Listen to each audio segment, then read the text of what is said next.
నమస్కారం ETV news కు స్వాగతం ముఖ్యాంశాలు 5 ఏళ్లు అవుతున్న 32,000 బడుల్లో పూర్తి కాని నాడు నేడు పనులు రేకుల షెడ్లు చెట్ల కిందే తరగతులు అద్భుతాలు చేసేశామంటూ జగన్ ప్రచారం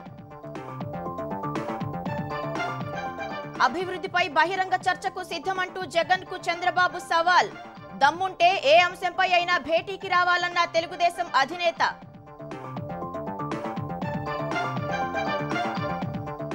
ఆంధ్రజ్యోతి ఫోటోగ్రాఫర్ పై దాడిని ఖండించిన విపక్షాలు నిస్పృహతోనే మీడియాపై దాడులన్న చంద్రబాబు వైకాపా నిరంకుశత్వానికి నిదర్శనమన్న పవన్ తెలంగాణలో అక్రమ మైనింగ్ పై గనుల శాఖ నజర్ రాయల్టీ సీనరేజ్ ఎగవేతదారులపై చర్యలు రిజిస్టర్ వాహనాలకే రవాణా అనుమతి టీపీసీసీ ఆమోదంతోనే కాంగ్రెస్ లో చేరికలు భవిష్యత్తులో సమస్యలు రాకుండా హస్తం పార్టీ చర్యలు క్షేత్రస్థాయిలో ఇబ్బందుల నేపథ్యంలో నిర్ణయం పార్లమెంటు ఎన్నికలకు నేడు భాజపా సమరశంఖం భాగ్యలక్ష్మి ఆలయంలో ప్రచార రథాలకు కిషన్ రెడ్డి పూజలు రేపటి నుంచి విజయ సంకల్ప యాత్ర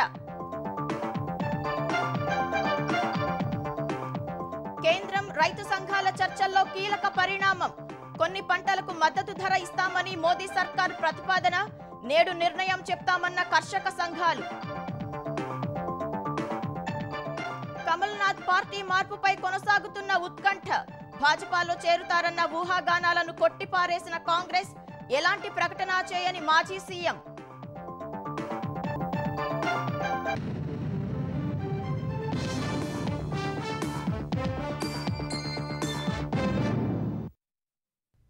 పూరి గుడిసెలో పాఠాలు రేకుల షెడ్డులో రాతలు శిథిల భవనాల్లో చదువులు నాడు నేడు మొదలై 5 ఏళ్లవుతున్నా చాలా సర్కారీ విద్యాలయాల్లో ఇవే పరిస్థితులు కానీ జగన్ ముఠా మాత్రం నాడు నేడు కింద అద్భుతాలు చేసేశాం అన్నట్లు జబ్బలు చరుచుకుంటోంది అనేక బడుల్లో రెండో విడత పనులే పూర్తి కాలేదు పనులు మొదలై 4.5 ఏళ్లైనా నిధులివ్వకుండా నాంచుతున్నారు ఆరంభ సూరత్వంతో ఉన్న భవనాలు పడగొట్టిన ప్రభుత్వం కొత్తవి కట్టడంలో జాప్యం చేస్తోంది మన ప్రభుత్వం వచ్చిన తర్వాత అక్షరాల ఈ 45,000 స్కూళ్లను రిపేర్ చేసేందుకు ప్రతి సంవత్సరం 15,000 స్కూళ్లను తీసుకుంటా ఉన్నాం తీసుకొని ప్రతి సంవత్సరం ఈ స్కూళ్ల మీద 3,500 కోట్ల రూపాయలు ఖర్చు చేయబోతా ఉన్నాం ఈ స్కూళ్ల మీద అక్షరాల ఈ 45,000 స్కూళ్లను రూపురేఖలను మార్చేందుకు రాబోయే 3 సంవత్సరాలలో 12,000 కోట్ల రూపాయలు ఖర్చు చేయబోతా ఉన్నామని చెప్పి కూడా సగర్వంగా ఈ వేదిక మీద నుంచి చెప్తా ఉన్నాం సర్కారీ బడిని సమూలంగా మార్చేస్తామంటూ జగన్ ఊదరగొట్టారు ఏడాదికి 15,000 స్కూళ్ల చొప్పున 3 ఏళ్లలో 45,000 ప్రభుత్వ పాఠశాలల్ని కార్పొరేట్ తరహాలో తీర్చిదిద్దుతామంటూ ఆర్భాటం చేశారు కానీ పథకం ప్రారంభించి 4.5 ఏళ్లైనా 32,000 బడులనే పరిగణలోకి తీసుకున్నారు వాటిలోనూ పనులు పూర్తయింది నామమాత్రమే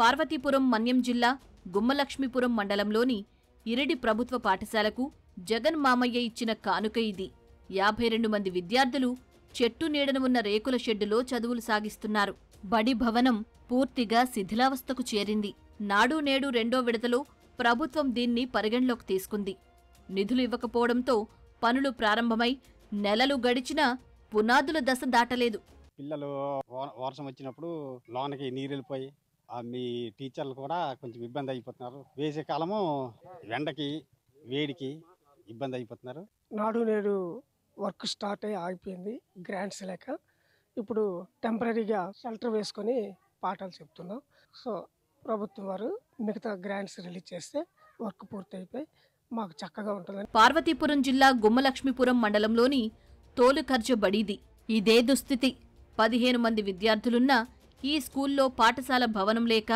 4 ఏళ్ల క్రితం రేకుల షెడ్డు నిర్మించారు పక్కా భవనం కోసం నాడు నేడు రెండో విడతలో 25 లక్షలు మంజూరు చేస్తున్నట్లు చెప్పారు కానీ ఇప్పటిదాకా విడుదల చేసింది 7,25,000 నిధుల్లేక పనులు నిలిచాయి తెచ్చిన సిమెంట్ కూడా గడ్డకట్టుకుపోతుంది పార్వతీపురం మన్యం జిల్లా సాలూరు మండలం పట్టుచెన్నూరు పంచాయతీలో శిఖరాగ్ర గ్రామమైన పనసల వలసలో పాఠశాల భవనం లేక ప్రార్థనా మందిరంలో పాఠాలు చదువుతున్నారు చర్చి గుడిలో స్కూల్ నడుపుతున్నామండి దీనివల్ల చాలా ఇబ్బందిగా ఉంది. వాళ్ళు చర్చ చేసుకుంటున్నప్పుడు కూడా మమ్మల్ని బయటకు పంపించడం జరుగుతుంది. కాబట్టి అక్కడ పిల్లలు దీనివల్ల ఇబ్బంది పడతా ఉన్నారు.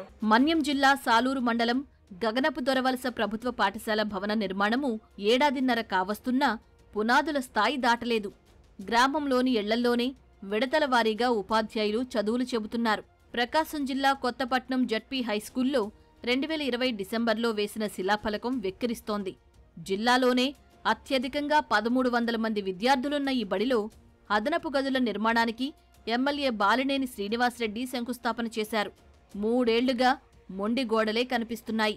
నిధుల కొరత వల్ల 10 అదనపు తరగతి గదుల నిర్మాణాలు అసంపూర్ణంగానే ఆగిపోయాయి.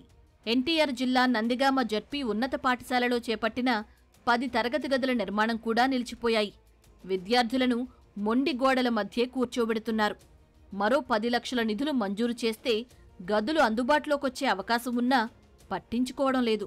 పద్ధతి పాడు లేకుండా చేసిన పాఠశాలల విలీన దుస్థితికి నిలువెత్తు నిదర్శనం విద్యాశాఖ మంత్రి బొత్స సత్యనారాయణ సొంత నియోజకవర్గంలోని కొండగన్రేడు బడి.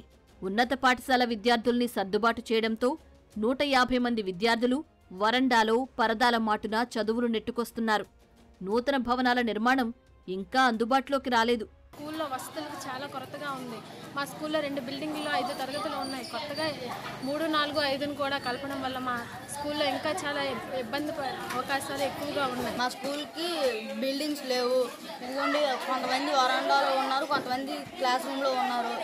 ఎండల వల్ల వానల వల్ల రూమ్లు బాగా లేవు. ఏలూరు జిల్లా రాచూరులోని ఎంపీపీ పాఠశాలను స్థానిక జడ్పీ ఉన్నత పాఠశాలలో 2022లో విలీనం చేశారు. గదుల కొరత కారణంగా ఒక్కో గదిలో 2 తరగతులు నిర్వహిస్తున్నారు. పాఠశాలకు 2 అదనపు తరగతి గదులు మంజూరైనా పునాది దశలోనే పనులు నిలిపేశారు. గతేడాది జూన్ వరకు ఇదే పరిస్థితి. సాధారణ బదిలీల్లో భాగంగా ప్రధానోపాధ్యాయుడిగా వచ్చిన విజయ్ కుమార్ చొరవ తీసుకుని స్లాబు, గోడలు పూర్తి చేశారు. ఇటీవల ప్రభుత్వం పలు పాఠశాలల్లోని అదనపు తరగతి గదుల నిర్మాణాలను నిలిపివేస్తూ ఇచ్చిన ఆదేశాలతో పనులు మళ్లీ నిలిచిపోయాయి. రాష్ట్ర వ్యాప్తంగా 44,478 పాఠశాలలుంటే మొదటి విడతలో 15,713 బడుల్లో పనులు చేశారు. 2021 ఆగస్టు 16న 16,493 బడుల్లో రెండో విడత పనులు చేపట్టినట్లు ప్రభుత్వం ప్రకటించింది. అయితే నిధుల్లేవంటూ 6 నెలల పాటు పనులు వాయిదా వేసేశారు. 12,272 పాఠశాలల్లో ఇంతవరకు ఎలాంటి పనులు జరగలేదు.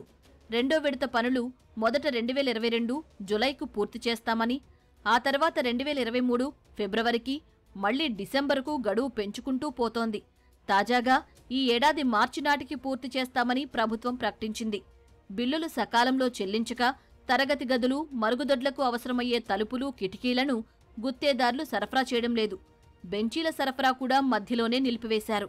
రెండో విడతలో చేపట్టిన నిర్మాణాలకు 8,000 కోట్లు కావాలని అంచనా వేశారు. అభివృద్ధి ఎవరిదో, విధ్వంసం ఎవరిదో చర్చకు సిద్ధమా జగన్ అని తెలుగుదేశం అధినేత చంద్రబాబు సవాల్ విసిరారు. 10 రూపాయలు ఇచ్చి 100 దోచుకోవడమే సంక్షేమమా అని ప్రశ్నించారు. సిద్ధం అంటూ అశుద్ధం మాటలు చెబుతారంటూ మండిపడ్డారు. ఆంధ్రప్రదేశ్లో ఏ మూల చూసినా వైకాపా విధ్వంసమేనని దుయ్యబట్టారు. దమ్ముంటే రండి, ఎవరి పాలన రాతియుగమో తేలుద్దామని చంద్రబాబు శపథం చేశారు. రాజకీయంగా జగన్ కిదే చివరి అవకాశమని జోస్యం చెప్పారు.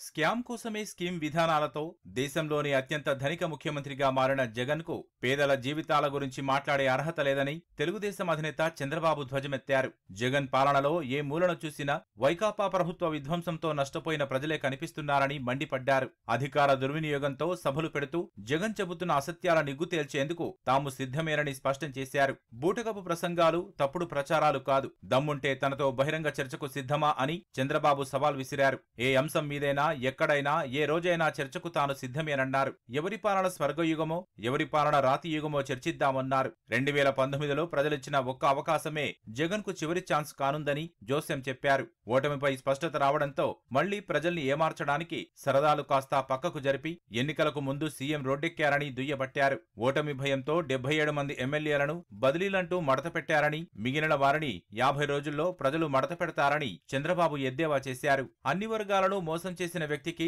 సామాజిక న్యాయం అనే పదాన్ని పలికే అర్హతే లేదని ఆక్షేపించారు. రాబోయే ఎన్నికల్లో ప్రతి బాధిత కుటుంబం వైకాపాను ఓడించేందుకు స్టార్ క్యాంపెయినర్ కాబోతోందన్నారు. రాయలసీమలోని 52 నియోజకవర్గాల్లో ఆర్టీసీ, పాఠశాల బస్సుల్ని లాక్కొని జనాల్ని బలవంతంగా రాప్తాడు సభకు తరలించారని చంద్రబాబు విమర్శించారు. సభ నిజంగా విజయవంతమై ఉంటే Jagan Reddy rowdy gang media సిబ్బందిపై ఎందుకు దాడులు చేసిందని ప్రశ్నించారు. తెదేపా ప్రభుత్వ హయాంలో అమలు చేసిన 120 సంక్షేమ పథకాల్ని రద్దు చేశారని మండిపడ్డారు. రాబోయే ఎన్నికలు నిజమైన పెత్తందారు జగన్ 5 కోట్ల మంది ఆంధ్రులకు మధ్య జరిగే యుద్ధమని చంద్రబాబు అభివర్ణించారు. తెదేపా పేరు తన పేరు చెబితే దళితులకు ఇచ్చిన సబ్ప్లాన్ నిధులు, ఇన్నోవా కార్లు, నిరుద్యోగ భృతి, 11 డిఎస్సీలతో ఇచ్చిన 1,50,000 ఉపాధ్యాయ ఉద్యోగాలు గుర్తుకు వస్తాయన్నారు. రైతు రుణమాఫీ, అన్నదాత సుఖీభవ, పసుపు కుంకుమ, చంద్రన్న బీమా, పండుగ, పెళ్లి కానుకలు, రాజధాని అమరావతి, 16 లక్షల కోట్ల పెట్టుబడులు, 10 లక్షల ఉద్యోగాలు, మహిళల కోసం 22 పథకాలు తెచ్చామని గుర్తు చేశారు. విభజన అనంతరం అనేక అడ్డంకులు, సవాళ్లు అధిగమించి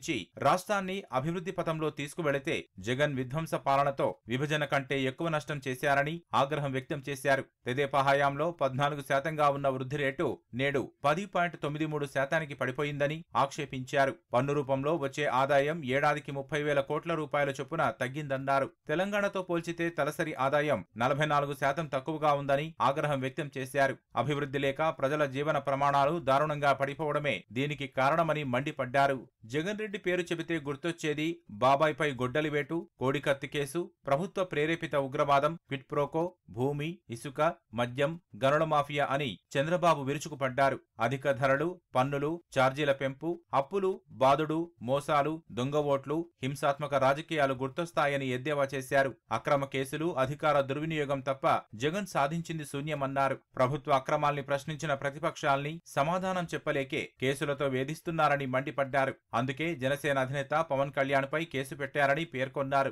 ఎన్ని కేసులు పెట్టినా, ఎన్నిసార్లు దాడులు చేసినా ప్రశ్నించే గళాలను అణచివేయలేరని చంద్రబాబు అన్నారు. ప్రజల్లో తిరుగుబాటు మొదలైందని, తమ జీవితాల్ని నాశనం చేసిన ఫ్యాన్ రెక్కల్ని విరగ్గొట్టడానికి జనం కసితో సిద్ధంగా ఉన్నారని హెచ్చరించారు. రాప్తాడులో సీఎం జగన్ సిద్ధం సభలో ఏబిఎన్ ఆంధ్రజ్యోతి ఫోటోగ్రాఫర్ శ్రీకృష్ణపై వైకాపా అల్లరి మూకల అరాచక దాడిని తెలుగుదేశం అధినేత చంద్రబాబు ఖండించారు. సిద్ధం సభ విజయవంతమైతే దాడి ఎందుకు చేశారని నిలదీశారు.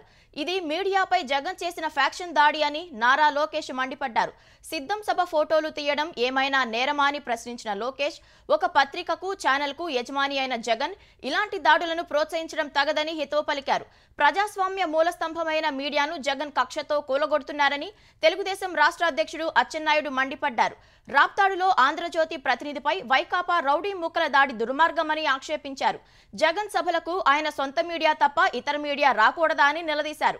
వైకాపా నేతల హింసాత్మక ధోరణులు రోజురోజుకు పెరుగుతున్నాయని జనసేన అధినేత పవన్ కళ్యాణ్ ఆరోపించారు.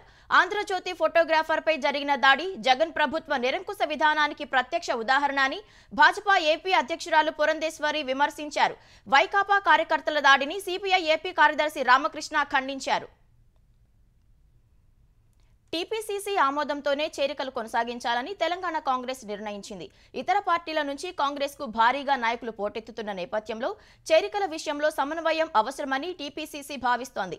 నియోజకవర్గ ఎమ్మెల్యేలు, ఇన్ఛార్జీలు, జిల్లా అధ్యక్షులకు సమాచారం లేకుండా చేరికలు జరుగుతున్నాయన్న ఆందోళన పార్టీ నేతల్లో వ్యక్తమవుతున్న నేపథ్యంలో కాంగ్రెస్ ఈ నిర్ణయం తీసుకుంది. ఎన్నికల సమయంలో కాంగ్రెస్ను వీడి భారాస, భాజపా తీర్థం పుచ్చుకున్న నాయకులు తిరిగి సొంత గూటికి వచ్చేందుకు యత్నిస్తున్నారు. TPCC chief Revanth Reddy CM హోదాలో ఉండటంతో కొంతమంది నేతలు రాష్ట్ర వ్యవహారాల ఇన్ఛార్జ్ దీపాదాస్ మున్షి చేతుల మీదుగా కండువా కప్పుకుంటున్నారు. ఇది స్థానిక నేతలకు తలనొప్పిగా మారింది. ఎన్నికల సమయంలో భారాసలో చేరిన మునుగోడుకు చెందిన చలమల కృష్ణారెడ్డి తిరిగి హస్తంగూటికి రావాలని యత్నిస్తున్నారు. ఇటీవల దీపాదాస్ మున్షిని కృష్ణారెడ్డి కలిశారు. దీనిపై అక్కడి ఎమ్మెల్యే కోమటిరెడ్డి రాజగోపాల్ రెడ్డి తీవ్ర అభ్యంతరం వ్యక్తం చేసినట్లు సమాచారం. ఇలాంటి వ్యవహారాలతో క్షేత్రస్థాయిలో సమన్వయం లోపించి లోక్సభ ఎన్నికల్లో ఇబ్బందులు వస్తాయని పార్టీ భావిస్తోంది. దీంతో పెద్ద నేతల చేరికల విషయంలో ఏఐసీసీ, పీసీసీల ఆమోదాన్ని పార్టీ తప్పనిసరి చేస్తున్నట్లు తెలిసింది. తెలంగాణలో పార్లమెంట్ ఎన్నికల సమరశంఖం పూరించేందుకు భాజపా సిద్ధమైంది. రాష్ట్రంలోని 17 స్థానాల్లో మెజారిటీ సీట్లు కైవసం చేసుకోవడమే లక్ష్యంగా ఆ పార్టీ ప్రజల వద్దకు వెళ్లనుంది. రేపటి నుంచి చేపట్టే విజయ సంకల్ప యాత్రలకు అన్ని ఏర్పాట్లు చేసింది. చార్మినార్ భాగ్యలక్ష్మి దేవాలయంలో ప్రత్యేక పూజలు చేసిన తర్వాత భాజపా తెలంగాణ అధ్యక్షుడు కిషన్ రెడ్డి ప్రచార రథాలను ప్రారంభించనున్నారు. 17 పార్లమెంటు స్థానాలను 5 క్లస్టర్లుగా కమలం పార్టీ విభజించింది. ఆ 5 క్లస్టర్లలో మొత్తం 4238 కిలోమీటర్ల మేర రథయాత్రలు సాగనున్నాయి. యాత్రల ముగింపు సభకు ప్రధాని మోదీ రాబోతున్నట్లు పార్టీ వర్గాలు ఇప్పటికే తెలిపాయి. విజయ సంకల్ప యాత్రకు రాష్ట్ర ప్రముఖులు నేతృత్వం వహించనున్నారు. కేంద్ర మంత్రి కిషన్ రెడ్డి, ఎంపీ బండి సంజయ్, ఎంపీ లక్ష్మణ్ సహా పార్టీ సీనియర్ నేతలు డీకే అరుణ, ఈటెల రాజేందర్ క్లస్టర్ల పరిధిలో పాల్గొననున్నారు. బస్సు యాత్రల్లో భాగంగా ఆయా చోట్ల జరిగే కార్నర్ మీటింగ్లకు భాజపా పాలిత రాష్ట్రాల సీఎంలు, కేంద్ర మంత్రులు, జాతీయ పార్టీ నేతలు హాజరు కానున్నారని పార్టీ వర్గాలు తెలిపాయి. తెలంగాణలో ప్రభుత్వ ఖజానాకు గండి కొట్టి కోట్లకు పడగలెత్తుతున్న అక్రమార్కుల భరతం పట్టేందుకు గనుల శాఖ సిద్ధమైంది. రాయల్టీ, సీనరేజ్ ఎగవేతదారులపై చర్యలు చేపడుతోంది. భవిష్యత్తులో అక్రమాలకు తావు లేకుండా ప్రత్యేకంగా యాప్తో పాటు గనులు తరలించే వాహనాలను జీపీఎస్ ద్వారా ట్రాకింగ్ చేసేలా చర్యలు చేపడుతోంది. గనుల శాఖ వద్ద రిజిస్టర్ చేసుకున్న వాహనాలనే రవాణాకు అనుమతి ఇవ్వాలని భావిస్తోంది. తెలంగాణలో యథేచ్ఛగా సాగుతున్న అక్రమ మైనింగ్ దందాను అరికట్టేందుకు రంగం సిద్ధమైంది. లీజు తీసుకున్నది ఒకచోటైతే ఆ చుట్టుపక్కల తవ్వకాలు సాగిస్తుండటం, తవ్వితీసిన ఖనిజానికి రాయల్టీ, సీనరేజ్ చెల్లించకుండా అమ్మేసుకుని సొమ్ము చేసుకుంటూండడం ఏళ్ల తరబడిగా సాగుతోంది. ఖనిజాలను దాచేసి సాగుతున్న ఆ దందాపై సర్కారు దృష్టి సారించింది. ఖజానాకు జరుగుతున్న నష్టాన్ని గుర్తించి కఠినంగా వ్యవహరించాలని ఆదేశించడంతో మైనింగ్ అధికారులు గతంలో ఎన్నడూ లేని విధంగా క్షేత్రస్థాయిలో పనిచేస్తున్నారు. లీజు ప్రాంతాల్లో జరిగిన మైనింగ్, ఖనిజాల్ని రవాణా చేస్తున్న వాహనాలను విస్తృతంగా తనిఖీ చేస్తుండగా పలు అక్రమాలు వెలుగు చూస్తున్నాయి. ఈ నెల 9-15 రోజుల్లోనే సగటున రోజుకి 60 చొప్పున కేసులు నమోదయ్యాయి. లీజుదారులు తవ్వితీసిన ఖనిజానికి మేజర్ మినరల్ అయితే రాయల్టీ రూపంలో, మైనర్ మినరల్ అయితే సీనరేజ్ పేరిట ప్రభుత్వానికి కొంత మొత్తం వేబిల్లు తీసుకోవాలి. అయితే పలువురు లీజుదారులు రాయల్టీ, సీనరేజ్ ఎగవేతకు పాల్పడుతూ ఖనిజాన్ని తీసి అమ్మేసుకుంటున్నారు. అనేక గనుల నుంచి వేబిల్లు లేకుండానే తరలిస్తున్నట్లు అధికారుల తనిఖీల్లో బయటపడటంతో కేసులు నమోదు చేస్తున్నారు. మరికొన్ని చోట్ల అనుమతి పొందిన లీజు స్థలాన్ని దాటేసి పక్కనున్న ప్రభుత్వ భూముల్లో అక్రమంగా కంకర, గ్రానైట్, క్వార్జ్, ఇసుక వంటి వాటిని తవ్వుతున్నారు. అనుమతి తీసుకున్న పరిమితికి మించి తవ్వి తీస్తున్నారు. కొన్ని చోట్ల లీజు గడువు దాటినా యథేచ్ఛగా అక్రమాలు సాగుతున్నాయి. అక్రమాలకు పాల్పడేవారు ప్రైవేటు నిర్మాణాలకు వాటిని సరఫరా చేస్తున్నారు. మేడ్చల్, రంగారెడ్డి, సంగారెడ్డి జిల్లాల్లో అక్రమ మైనింగ్ తీవ్రత అధికంగా ఉన్నట్లు గనుల శాఖ గుర్తించింది. ముఖ్యంగా ఆ జిల్లాల్లోని క్వారీల నుంచి కంకర తీసి హైదరాబాద్, రంగారెడ్డి జిల్లాల్లో భవన నిర్మాణాలకి అమ్మి సొమ్ము చేసుకుంటున్నారు. కరీంనగర్, ఖమ్మం, కొత్తగూడెం జిల్లాల్లోనూ అక్రమాలు వెలుగులోకొచ్చాయి. అధునాతన సాంకేతిక పరిజ్ఞానం ద్వారా అక్రమాలను అరికట్టేందుకు గనుల శాఖ సిద్ధమవుతోంది. రాష్ట్ర ఖనిజాభివృద్ధి సంస్థ వద్ద రిజిస్టర్ చేసుకున్న లారీలకే రీచ్ల నుంచి ఇసుక తీసుకెళ్లేందుకు అనుమతి ఇస్తున్నారు. లీజు ప్రాంతాలు, క్వారీల నుంచి ఖనిజాల్ని తీసుకెళ్లే ప్రతి వాహనాన్ని గనుల శాఖలో రిజిస్టర్ చేసుకునే నిబంధన తీసుకురానున్నారు. ఖనిజాన్ని రవాణా చేసే వాహనాలకి జీపీఎస్ అమర్చుకోవడాన్ని తప్పనిసరి చేయాలని గనుల శాఖ నిర్ణయించింది. ప్రత్యేక యాప్ తీసుకురానున్నట్టు తెలిసింది. మైనింగ్ లీజు ప్రాంతాన్ని అక్షాంశాలు, రేఖాంశాలతో పక్కాగా గుర్తించేలా జియో కోఆర్డినేట్ చేస్తున్నట్లు ఓ అధికారి తెలిపారు.